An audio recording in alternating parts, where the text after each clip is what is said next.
Bom dia, alunos do 8º ano do Levindo. Aqui quem fala é o professor Acílio de História. E como eu combinei com vocês, eu estou gravando um vídeo orientando sobre a resolução do PET do segundo bimestre.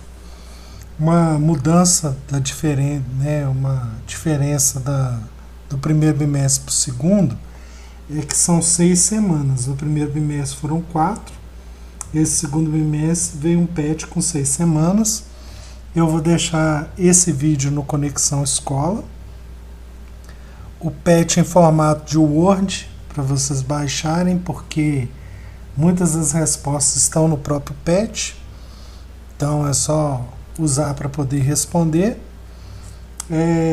Também vou deixar lá no Conexão Escola as semanas separadas em formulário. Primeira semana, segunda, terceira, até a sexta. Esse vídeo pode ficar um pouco longo porque eu vou falar das 6 semanas. Se alguma coisa não ficar muito clara ou vocês tiverem dúvida, vocês podem entrar em contato comigo pelo Conexão Escola, seja mandando um e-mail ou então um comentário particular na atividade que eu respondo. E também a gente está tendo aula pelo Meet, vocês podem tirar a dúvida na aula, tá? Mas eu espero que eu consiga esclarecer tudo, a respeito desse PET do segundo bimestre. Aí tá lá. Unidade temática, o mundo contemporâneo, o antigo regime em crise. O objeto de conhecimento é a questão do iluminismo e da ilustração. Um assunto que a gente já viu antes do iluminismo. De acordo com o texto acima e seus outros estudos, explique o que era o contrato social. Aí você vai dar uma olhada aqui no texto. O contrato social. Nesse livro ele afirma que a sociedade faz um acordo político com seus governantes, aceitando terem suas liberdades limitadas em troca de proteção contra a desordem que os pensadores da época chamariam de estado de natureza. A gente já tinha estudado que o Rousseau criou o contrato social. No contrato social, o homem ele abre mão da sua liberdade de fazer o que ele quiser para poder viver em sociedade. Então, se você colocar assim, ele acredita que o contrato social é que o homem faz um acordo político com seus governantes, aceitando terem suas liberdades limitadas em troca de proteção contra a desordem que os pensadores da época chamariam de estado de natureza. É comum vermos esse tipo de imagem em desenhos e animações. Relaciona essa imagem ao conceito de iluminismo. Deixa eu ver se tem alguma coisa aqui dizendo a respeito do termo. Aqui, ó. O termo iluminismo está ligado à ideia de luz da razão, já que nessa época novas ideias e descobertas estavam sendo desenvolvidas e estariam iluminando o caminho do progresso. Então isso aqui responde ao número 2. 3. Jean-Jacques Rousseau defendia a ideia de que o homem nasce bom, mas a sociedade o corrompe. Você concorda com essa ideia? Justifique sua resposta. Aqui ele está falando da teoria do bom selvagem. Aqui, Rousseau afirmava também que o ser humano nasce bom e puro, mas que a sociedade o corrompe. A educação seria então um meio de evitar essa corrupção e levar os jovens a buscar a verdade e a bondade. Então aqui é um pouco assim pessoal, Você sabe que tem essa alternativa aqui, o homem nasce bom, mas a sociedade o corrompe. Ele fala na teoria do bom selvagem que ninguém nasce mal e que a sociedade, conforme tem oportunidade ou falta de oportunidade, vai corromper. Aí você vai dizer se você concorda com essa ideia ou não. Se você concorda, você vai falar, eu concordo porque eu acredito que a sociedade acaba corrompendo o homem, que o homem tem que ter oportunidades para não se corromper, ou então, não, eu não concordo porque eu acho que o homem não nasce bom, que em estado de natureza ele é mau e que não adianta nada que a sociedade não o corrompe. Você tem que justificar, falar o porquê. Adam Smith afirmava que o mercado se regula sem a intervenção do Estado, pois segue a lei da oferta e da procura. Nos últimos meses, muitos produtos sofreram alteração de preço devido à pandemia. Dê um exemplo do que mudou de preço onde você mora, devido a esse momento, e explique o motivo do aumento.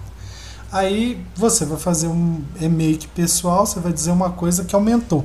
Então vamos dar um exemplo, o arroz. O arroz aumentou. Por quê? Porque na lei da oferta e da procura, se tem pouco arroz, a procura por ele vai aumentar. Então o preço dele vai aumentar. Porque a lei da oferta e da procura, o que é? Se tem muito uma coisa, a tendência do preço dele ser baixo, porque tem muita oferta. Agora, se tem pouca oferta e tem muita procura, o preço dele vai aumentar. Então, por exemplo, tem pouco arroz, igual eu dei o exemplo do arroz. Então, se tem pouco arroz, ficou raro, muitas pessoas vão procurar o arroz e aí, por causa disso, vai ter o aumento do preço dele, por causa da lei da oferta e da procura. Montesquieu sugeriu que o poder fosse dividido em três: executivo, legislativo e judiciário. Esses três poderes deveriam ser autônomos, ou seja, não poderiam interferir no poder do outro. Analise por que deve haver essa autonomia. Vamos ver se no texto tem dizendo alguma coisa.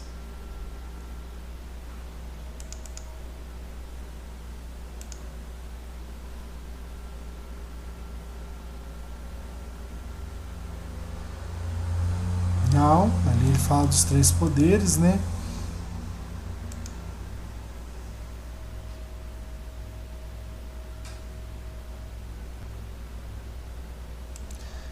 Acho que você pode colocar que esses três poderes eles devem ser autônomos para que um não possa interferir no outro, e aí não haver a corrupção desses poderes. Porque a partir do momento que um interfere no outro poder, vai voltar aquela questão do absolutismo, que vai ter a concentração de poder na mão de um só. Então é necessário ter a autonomia dos poderes para que não haja a corrupção de um em detrimento do outro, ou um poder ser mais importante que o outro. Eles têm que estar em harmonia, porque o Montesquieu fala que os três poderes têm a mesma importância. Um não pode sobrepujar o outro, porque aí vai voltar aquele tempo lá do absolutismo, onde o rei tinha poder total e ele mandava em tudo. Semana 2.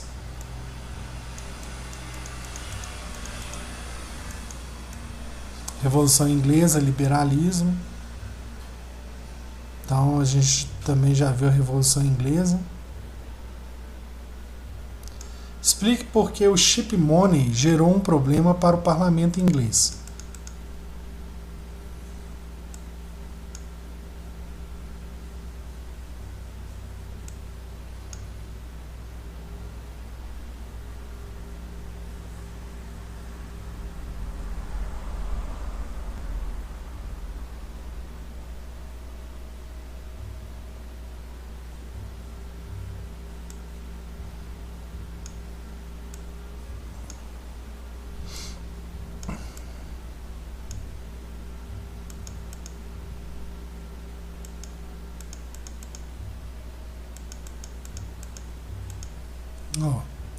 O parlamento o obrigou a assinar a petição de direitos, que limitava seu poder.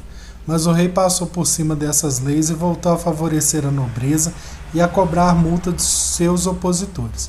Sua medida mais abusiva foi a cobrança do chip money, que era cobrado somente das cidades litorâneas e passou a ser cobrado de todas as cidades. Então esse abuso de poder, esse trecho aí, fala o porquê, isso vai gerar um problema para o parlamento. O parlamento e o rei Carlos I viviam em constante conflito. Analise os motivos desses conflitos.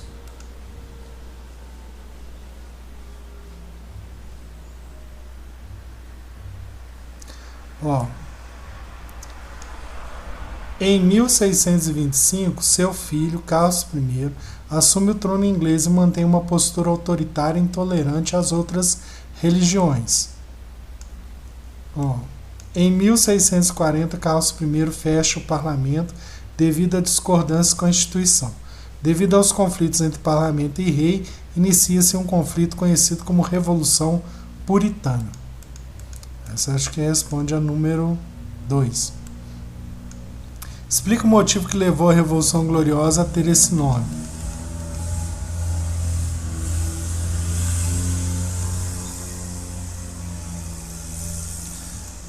Por quê?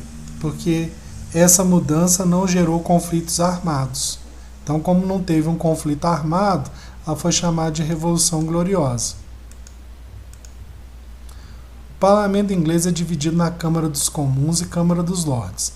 Identifique como o parlamento brasileiro é dividido. Aqui no Brasil, a gente é dividido como a Câmara dos Deputados Federais e o Senado. Tá? É a Câmara dos Deputados Federais e o Senado. Tá? Que é como é dividido o Congresso Nacional. Aí a outra pergunta, explica a função do parlamento.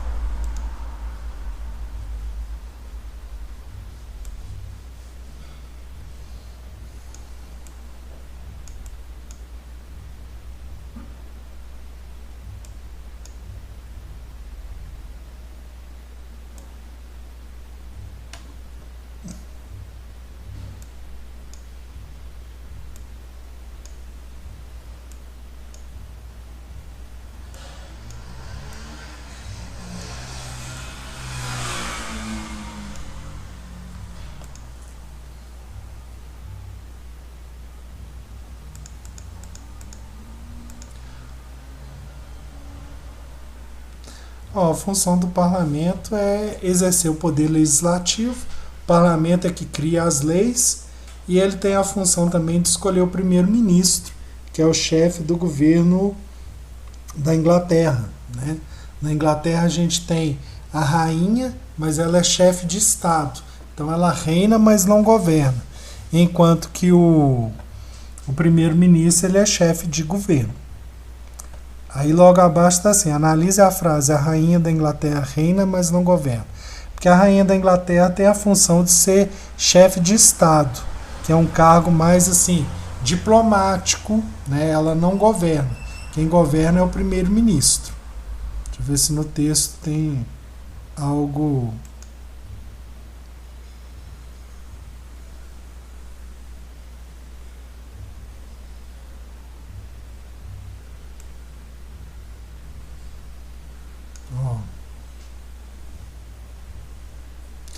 Aqui, ó. Atualmente a rainha da Inglaterra reina, mas quem governa é o primeiro-ministro. Então é por isso que ela reina, mas não governa. Tá? É possível afirmar que a Declaração de Direitos permitiu uma abertura democrática para a Inglaterra? Explica o porquê. A Declaração de Direitos.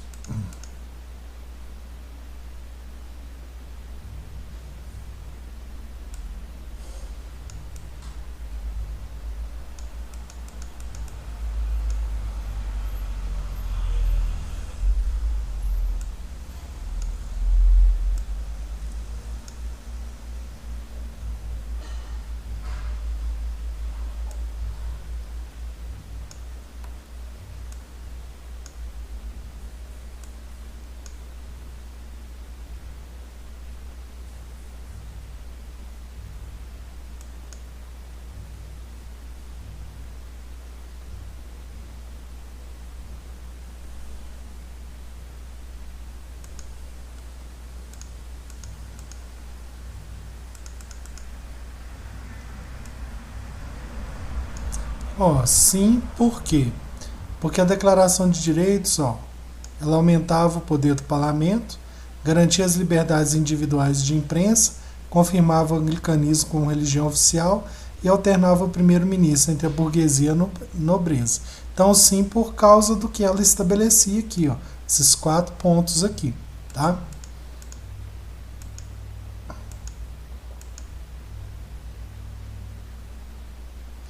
É possível afirmar que a Declaração de Direitos permitiu uma abertura democrática para a Inglaterra?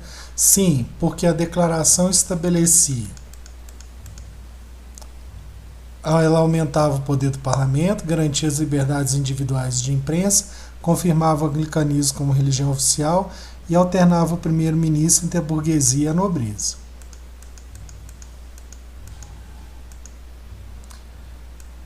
Chegamos à semana 3. Revolução Industrial é o tema, tá?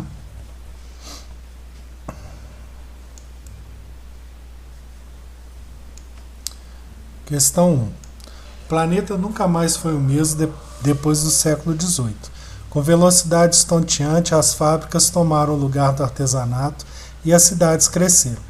Em 2 séculos, mecanizamos a agricultura e construímos veículos a vapor.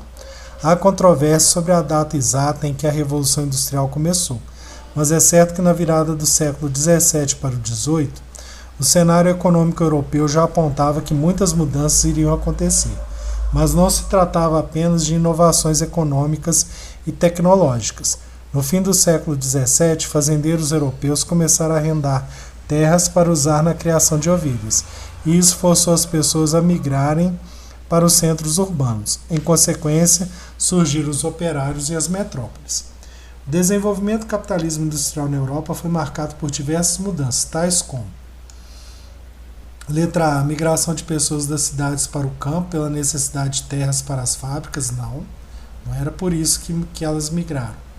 B, a transformação da produção através do desenvolvimento das manufaturas e do artesanato. Também não.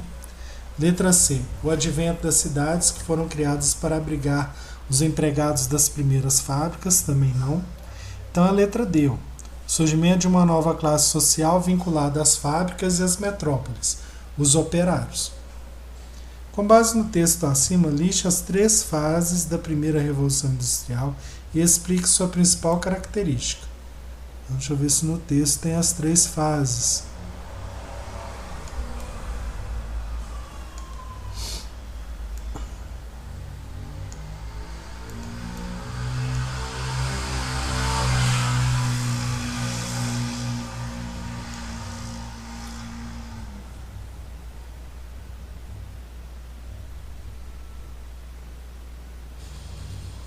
As 3 fases, primeiro, artesanato. Aí você vai colocar: o modo de produção artesanal era lento e demorado, pois cada artesão tinha responsabilidade por toda parte. Vamos mudar isso aqui. Do processo, né? Comprar ou extrair a matéria-prima, medir, cortar, pregar, colar, lixar, ajustar e vender. Então, o primeiro, artesanato. Aí você vai colocar aquilo que eu citei aqui, né? Aí a segunda é manufatura.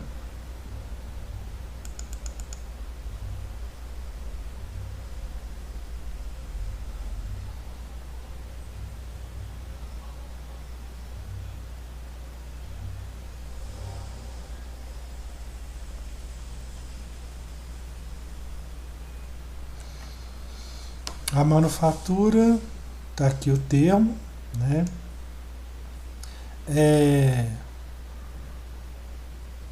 Essas oficinas estabeleceram um trabalho em série, ou seja, cada trabalhador faria apenas uma função. Se assim um modo de produção chamado manufatura. Então, você vai escrever manufatura e colocar essa característica aqui do lado. Essas oficinas estabeleceram um trabalho em série, ou seja, cada trabalhador faria apenas uma função.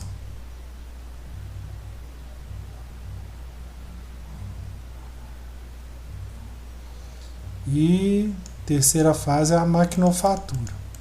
Maquinofatura, você pode colocar o seguinte, você vai escrever maquinofatura de um lado e colocar do lado assim: as oficinas então substituíram trabalhadores por máquinas, tornando-os operários, pois precisava operar as máquinas.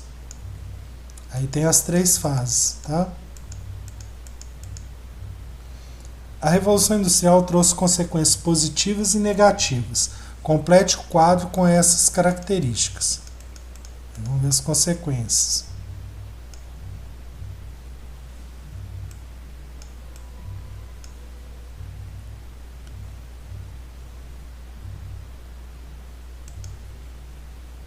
Ó, o negativo é tudo isso aqui, ó. Grande quantidade de desempregados, salários muito baixos, poluição devido à fuligem gerada pelas fábricas, aumento da criminalidade, falta de saneamento básico, trabalho infantil, péssimas condições de trabalho.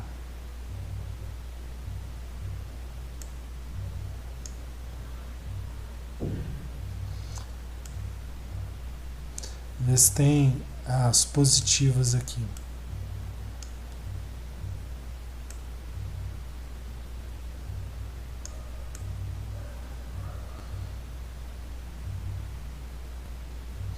Eu acho que pode colocar como positivo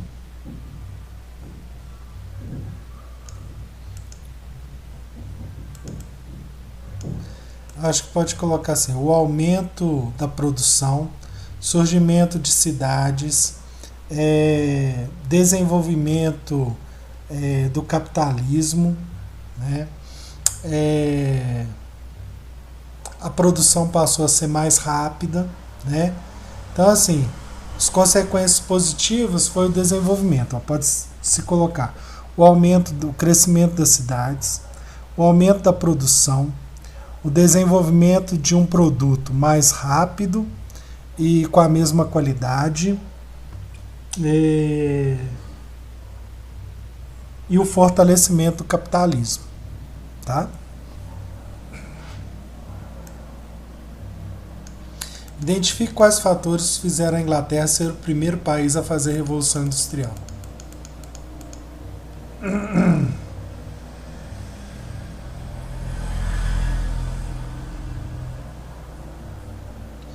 Um fator fundamental para que a Inglaterra fosse o primeiro país a fazer a Revolução Industrial foi o governo inglês decidiu criar a lei dos cercamentos, que permitia ter terras apenas quem tivesse condições de pagar.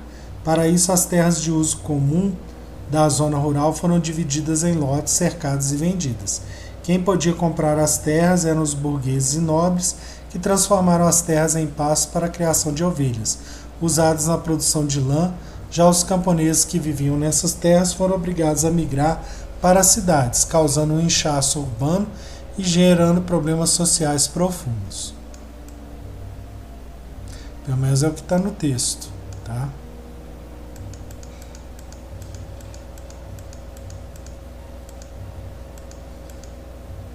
Chegamos na semana 4. Revolução Francesa, que é o tema. Explique por que a tomada da Bastilha foi importante para a Revolução Francesa. Vamos ver ali se tem no texto.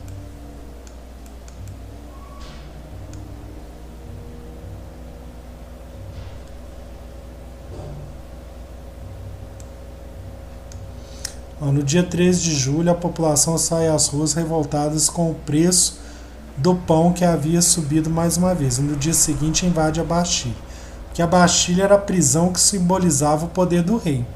Então, tomar a Bastilha quer dizer que eles estão desafiando o poder do rei. Ele rendendo soldados, pega as armas e liberta os presos políticos. Então, a resposta é colocar. Explique por que a tomada da Bastilha foi importante para a Revolução Francesa. Porque a Bastilha era a prisão que simbolizava o poder do rei.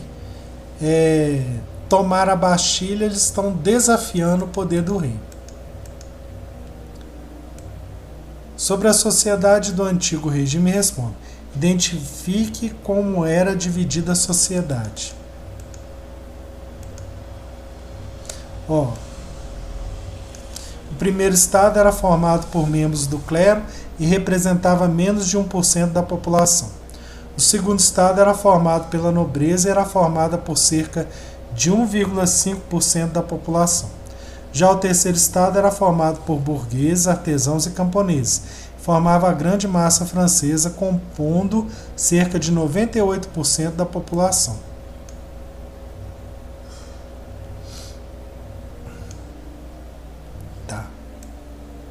Reflita se a sociedade do antigo regime era igualitária. Não, ela não era igualitária por causa disso aqui, ó.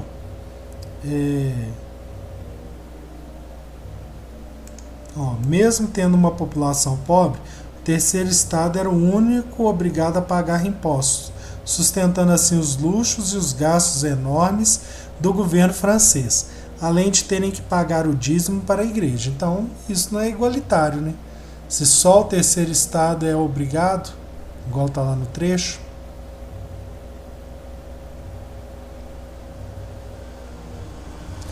Leia esses trechos da Declaração de Direitos do Homem e do Cidadão. Artigo 1º. Os homens nascem e são livres e iguais em direitos.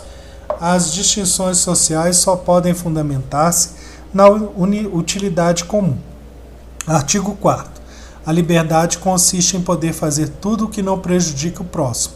Assim, o exercício dos direitos naturais de cada homem não tem por limite senão aqueles que asseguram aos outros membros da sociedade o gozo dos mesmos direitos. Esses limites apenas podem ser determinados pela lei. Escreva um parágrafo refletindo sobre a importância dessas leis nos dias de hoje. Então, por exemplo, essa é uma questão pessoal, você vai escrever um parágrafo refletindo sobre o seguinte, ó. O artigo 1º, os homens nascem e são livres e iguais em direitos. Quer dizer que todo homem é igual, né? Sem distinção social. A lei tem que ser igual para todo mundo. E o artigo 4º, que a liberdade consiste em poder fazer tudo que não prejudique o próximo. Ou seja, você poder fazer tudo desde que não prejudique ninguém. Então você vai escrever um parágrafo falando por que isso é importante. Por que é importante todo mundo ser igual perante a lei e também por que é importante ter a liberdade de fazer tudo sem prejudicar uma outra pessoa. Então, baseado nisso que eu falei, você vai escrever um parágrafo de por que isso é importante hoje em dia. Chegamos à semana 5, processo de independência da América, independência dos Estados Unidos. Complete o quadro com as 4 leis impostas pela Inglaterra aos colonos americanos. A lei e o que diz a lei. Vamos ver as leis aqui. Ó. Lei do selo. Obrigava a colocar o selo do rei em qualquer correspondência e jornal que viesse da Inglaterra. Mas esses selos deveriam ser comprados, o que na prática se tornou um imposto. Aí depois tem a lei do açúcar, que proibia a importação de rum vindo de outros países e taxava o carregamento de açúcar dos colonos. Tem a lei do chá, que permitiu somente à Companhia das Índias Orientais vender o chá, bebida tradicional inglesa. E por último, ó, as leis intoleráveis, que uma contrarresposta na Inglaterra foi a interdição do Porto de Boston e a criação de um conjunto de leis para punir os envolvidos na festa do chá. Então, isso que foi chamado de leis intoleráveis são as 4 leis aí. Explique por que a Inglaterra passou a cobrar os impostos dos colonos. Deixa eu ver aqui.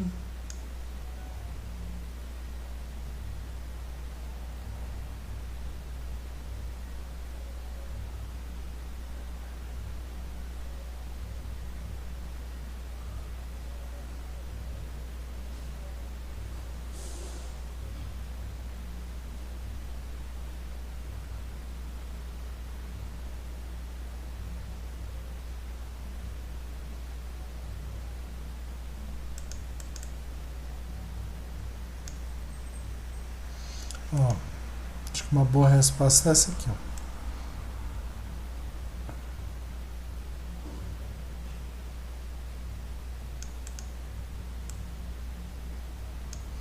No século XVIII, a Inglaterra estava passando por diversas mudanças devido à Revolução Industrial. A necessidade de algodão plantados na América e a perda de dinheiro devido a algumas batalhas em que eles se envolveram fez com que a coroa inglesa aumentasse o controle sobre os colonos americanos. A Guerra dos 7 Anos dos ingleses contra os franceses no território da Louisiana fez com que os colonos na América se sentissem traídos, e isso criou um clima de tensão entre ingleses e americanos. Todo esse trecho aqui, ele justifica o aumento dos impostos aqui da questão. Explique o que foi o primeiro Congresso da Filadélfia.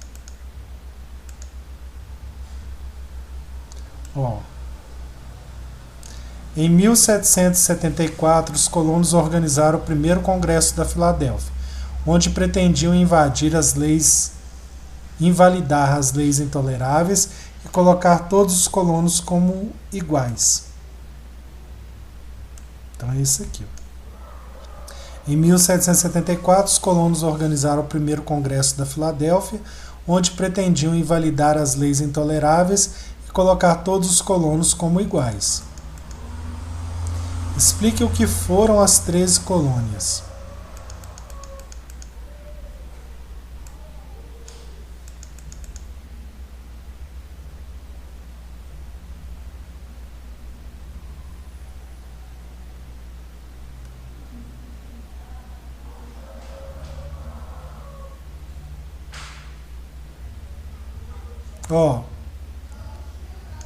Os ingleses chegaram à América no governo da Rainha Elizabeth I, ainda no século XVI, mas foi somente no século XVII que a colonização mais efetiva ocorreu com as 13 colônias.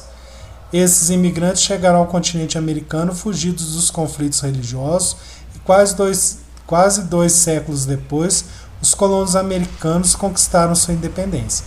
Então, as 13 colônias foi o início da colonização aqui.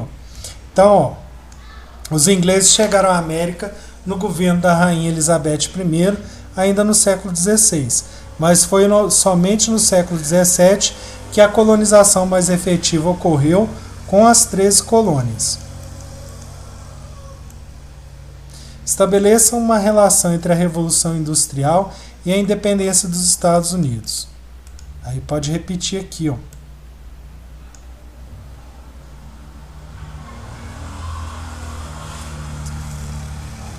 No século XVIII, a Inglaterra estava passando por diversas mudanças devido à Revolução Industrial e a necessidade de algodão plantado na América e a perda de dinheiro devido a algumas batalhas em que eles se envolveram, fez com que a coroa inglesa aumentasse o controle sobre os colonos americanos. Isso aqui é a relação. Tá? Leia as frases abaixo e marque V para as afirmativas verdadeiras e F para afirmativas falsas. Essa aqui lá no Google Formulário eu coloquei como marcar X. Tá? Então a alternativa que eu coloquei lá, que é a correta, é a letra A. Por quê? Essa aqui é falsa, né? Essa também é falsa, essa é verdadeira, essa alternativa aqui também é verdadeira e essa é falsa. Tá? Então ficou assim a sequência: falsa, falsa, verdadeira, verdadeira, falsa. Bom, chegamos à semana 6. Independência na América Espanhola.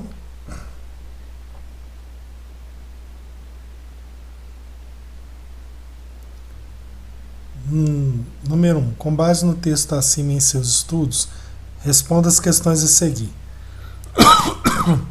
Explique a diferença entre chapetones e crioulos. Aqui, no texto tem chapetones, colonos que haviam nascido na Espanha e ocupavam cargos públicos administrativos, religiosos e militares importantes, além de possuir extensos lotes de terra com minas e fazendas. Crioulos eram filhos de espanhóis nascidos na América. É só colocar os dois trechos que eu marquei aqui. Identifique os fatores que favoreceram as independências na América Espanhola. Aqui,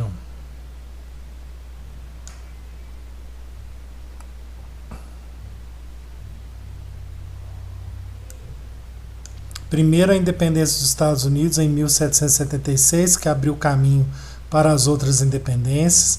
Segundo, a independência do Haiti em 1791, que ocorreu por um levante da população negra escravizada contra seus colonos franceses.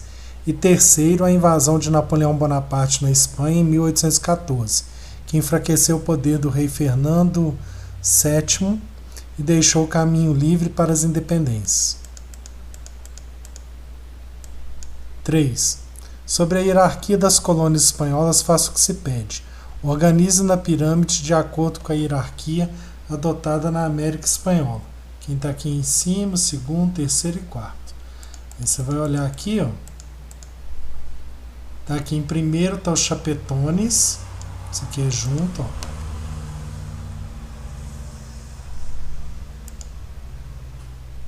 Primeiro chapetones. Deixa eu marcar. Depois vem os crioulos, depois os mestiços e depois os índios. Aí essa é a ordem da pirâmide. Aí organizou. Analise por que eles se organizavam dessa maneira. Eles eram organizados assim por causa da questão da diferença racial, né? O chapetone, ele nasceu na Espanha, então ele era mais branco. O crioulo era filho de espanhol, mas nascido na América. E aí tem os mestiços e por último os índios. Então eles se organizam pela etnia, pela raça. Essa distribuição era justa? Justifique. Não, porque você fazer uma diferenciação devido à questão racial, ela não é justa e é inaceitável nos dias de hoje. Analise a participação de Simão Bolívar e José de San Martín nas independências da América Espanhola.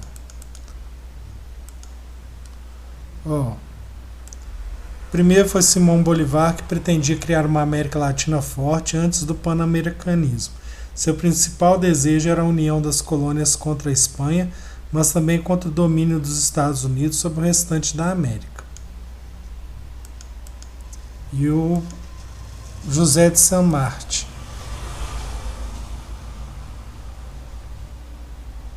atuou mais ao sul, ajudando as independências da Argentina, Chile e Peru. Organizou marchas nesses 3 países e conquistou os territórios para os colonos. Martín e Bolívar se encontraram em Guayaquil em 1822. Fizeram acordos para derrotar os espanhóis e conseguiram conquistar suas independências. Aí os 2 trechos que eu marquei respondem à última. E chegamos à última semana. Agradeço quem me escutou até aqui. Se ficou alguma dúvida, pode entrar em contato comigo para eu poder esclarecer. E eu agradeço a participação, ter me escutado até aqui. Até mais.